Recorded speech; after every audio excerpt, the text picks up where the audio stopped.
Bom, agora a gente vai começar a falar sobre indicadores técnicos. O que são os indicadores técnicos? Os indicadores técnicos, eles são estudos que auxiliam os analistas e traders nas suas análises.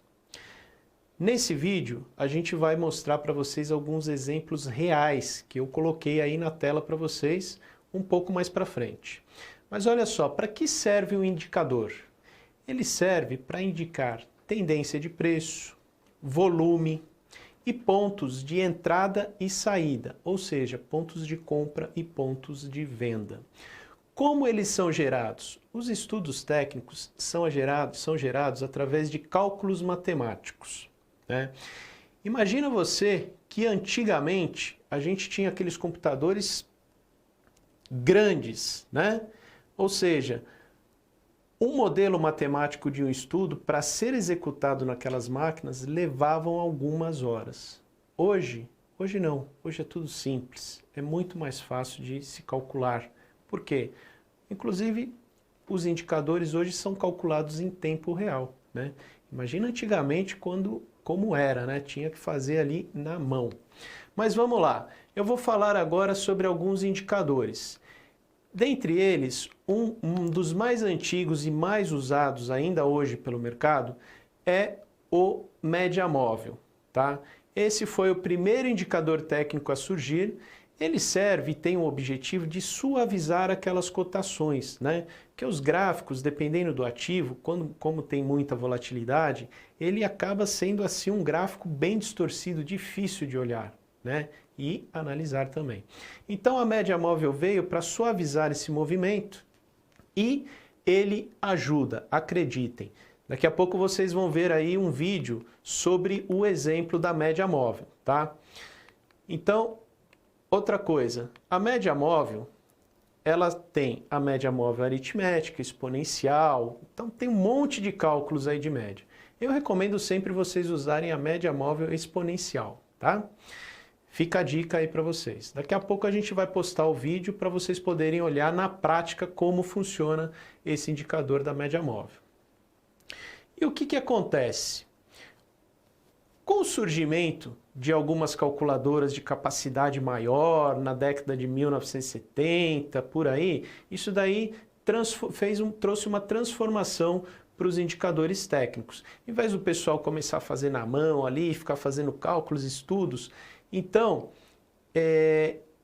os computadores ficaram mais modernos, né? Então ficou bem mais fácil de se fazer o cálculo.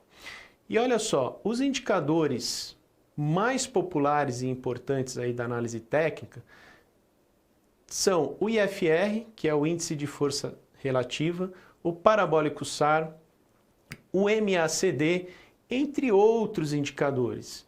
E tem aí, inclusive, no slide de vocês, um dos primeiros livros de análise técnica. Ele é um livro americano, né, que foi escrito lá pelo George Willis Wilder Jr. Ele foi, assim, o pai aí dos estudos técnicos, né? Então, ele fez esse livro e ele explicou lá cada detalhe de cada estudo, inclusive suas fórmulas, né? Então, vamos lá. E na década de 80, o que acontece? Os computadores pessoais, o surgimento da internet, permitiu que os estudos fossem mais rápido, né? Nas suas respostas de cálculo, no dia a dia, e isso também contribuiu para a transformação aí dos indicadores técnicos no mercado financeiro. Então, aqueles indicadores que levavam horas, até mesmo dias para serem calculados, hoje eles são calculados em tempo real. Muito mais fácil, né? Olha só, existem 3 tipos principais de indicadores técnicos. São eles indicadores de tendência, indicadores de volume, indicadores de reversão de tendência. A gente vai falar de cada um deles. Olha só, aí no slide que vocês possuem, tem aí alguns indicadores de tendência, tá? Esses indicadores, eles buscam mostrar para vocês qual é a tendência predominante daquele ativo que você está analisando. Então vamos falar aí de alguns deles. Médias móveis, o MACD, bandas de Bollinger e o parabólico SAR. Esses são alguns dos estudos mais conhecidos. É claro que vocês vão ter uma infinidade de estudos que vocês podem aí pesquisar, ler um pouquinho mais a respeito. Inclusive eu coloquei aí na bibliografia do curso alguns livros que vão te ajudar a estudar um pouquinho mais para quem tiver interesse em se aprofundar nesse assunto.